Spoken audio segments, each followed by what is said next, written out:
Karen E. Osborne, author of Getting It Right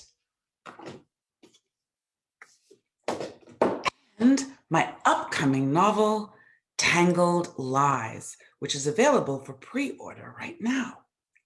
And it's a story about two women from very different backgrounds and very different eras grappling with loss and forgiveness and redemption, all while they're solving a murder together.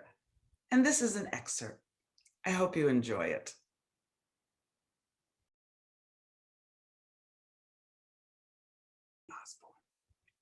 Chapter 1, Vera. Disquiet hung in the air. It filled Vera's lungs, traveled down her spine, and spread by tingling nerves to her limbs, fingertips, and toes. She stood still, concentrated. Wintry gusts chilled her cheeks. She listened. Nothing. She hoisted her reusable grocery bags and struggled across the parking lot, careful to step around the ice patches from the recent February storm.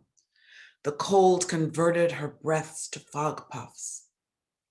Already low in the sky, the pale sun made it around 4. She promised Charlie dinner by 7, chicken again, but she planned to dress it up.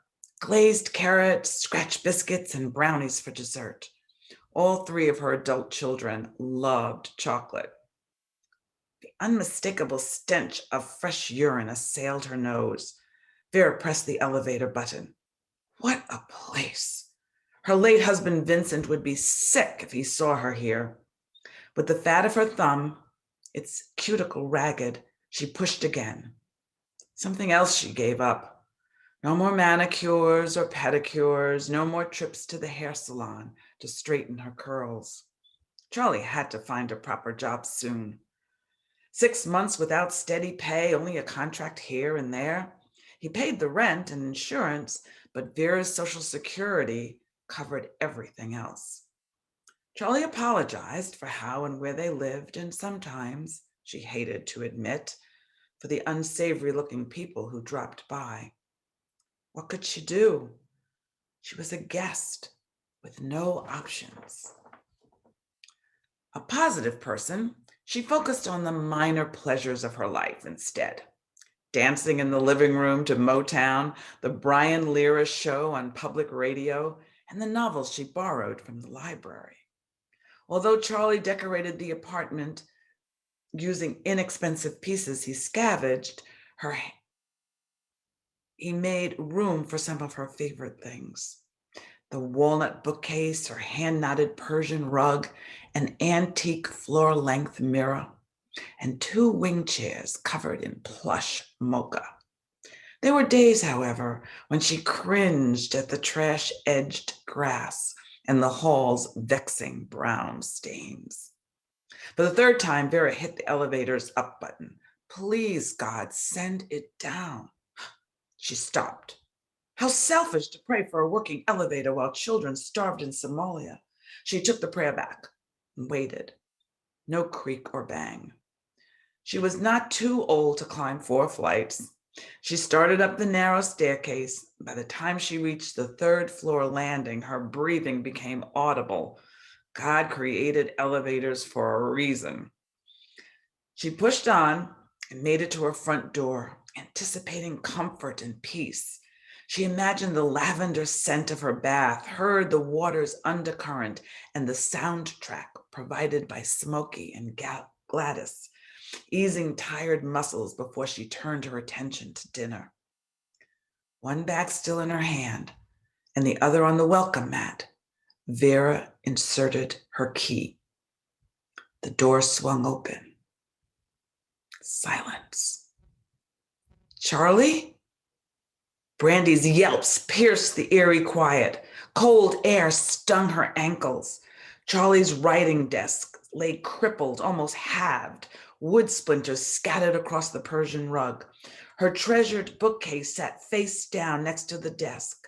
Papers, books, and shards of glass spiraled out from the epicenter. The grocery bag slammed to the ground. Coffee and canned tomatoes thumped onto the hardwood floor. A dozen eggs puddled around her feet, oozing over a bloody footprint. She stepped inside. Brandy, her bark almost a human wail, strained against her collar and leash, bound to something outside the opened living room window. Blood smeared her matted coat. Angling around the debris, right hand pressed against the wall, Vera followed the blood smears to Charlie's bedroom. The stench of raw meat, vomit, and feces filled her nostrils. A metallic taste made her gag. Splattered blood streaked the walls, dark red, almost black. His head faced her on a blood-soaked mattress. Huge brown eyes, almost always amused, stared opaque and blank. His opened mouth seemed to call to her. Cocoa brown skin stretched over sunken cheekbones. Her legs sagged. A weight crushed her chest. She forced her gaze away from his, and only then she saw the rest of his body, 2 feet away, severed from his head. So, I hope I've intrigued you and that you will pre-order Tangled Lies by Karen E. Osborne. And if you haven't read Getting It Right, please do so. Thank you for listening.